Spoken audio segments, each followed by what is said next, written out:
I had two consecutive co-writes last week that were very, very different in the way that they went. And I want to talk about how each one went. And then I want to talk about why I think they were so different. So the first one was with a young artist named Malin.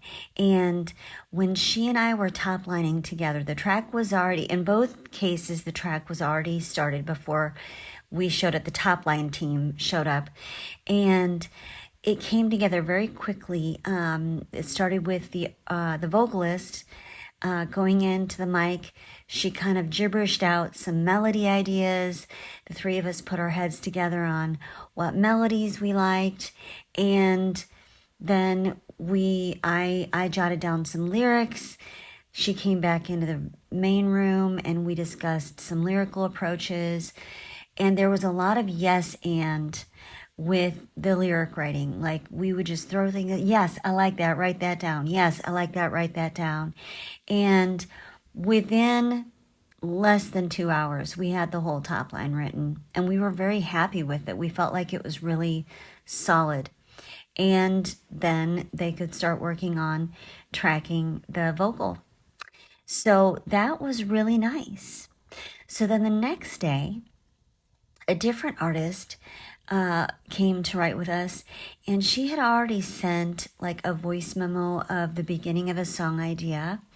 And so my husband had started to build a track based on the voice memo that she had sent. So she already had some lyric ideas, she already had a basic title idea, and she already had some melody ideas going. So when we got started, I did my usual thing. As I've shown you in previous videos, I had my giant piece of paper ready to just start flowing out some lyric ideas, build a word bank.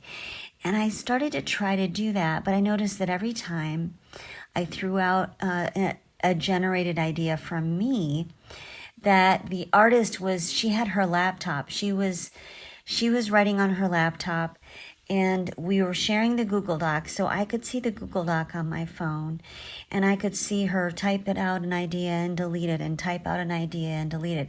And it's a very different process than what I do, because normally I do non-destructive editing, where if I decide I'm not going to use an idea, I push it further down the page, but I don't delete it because I might want to go back to it.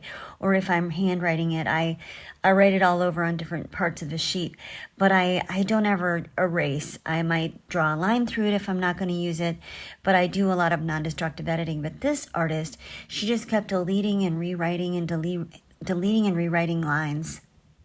And there were several times at the front end where I was, I'm accustomed to just churning out a bunch of lyric suggestions, very, not married to any of it, and just throwing it out there and seeing what resonates, and then, just offering up.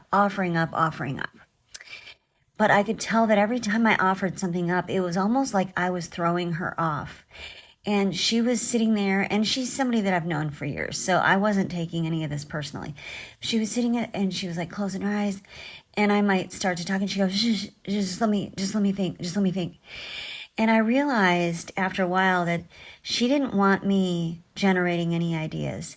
She really just wanted me to basically sit there and hold her hand while she gave birth. And so I just was sitting on the very front of my chair, leaning onto my knees. I wasn't even writing anything down on my sheet after a while.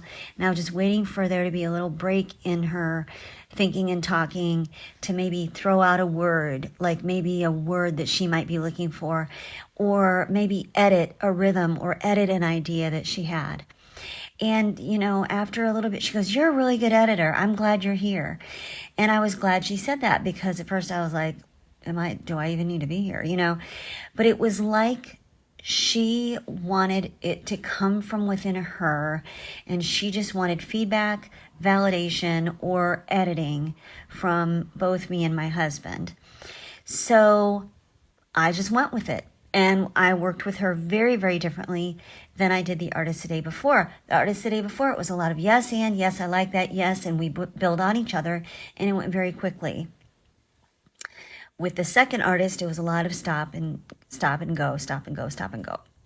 So, was one better than the other? Well, one was easier than the other, one was faster than the other. But I don't think that the second one went badly. I think that the reason they were so different, now again, it could be personality too, it could be just their own styles of writing, but I think probably the bigger issue was that the first co-write was with the intention of licensing. This was not going to be released under her artist name. She didn't own this. It was just creating a commodity that we were going to sell and make some money and pay our bills. And the second one, it was an idea that she had had for a while. It was precious to her because she's going to release it under her name. It was more precious. So my job is just to adapt, facilitate, and help. But it can look very differently. Neither one was right or wrong. It's just different outcomes.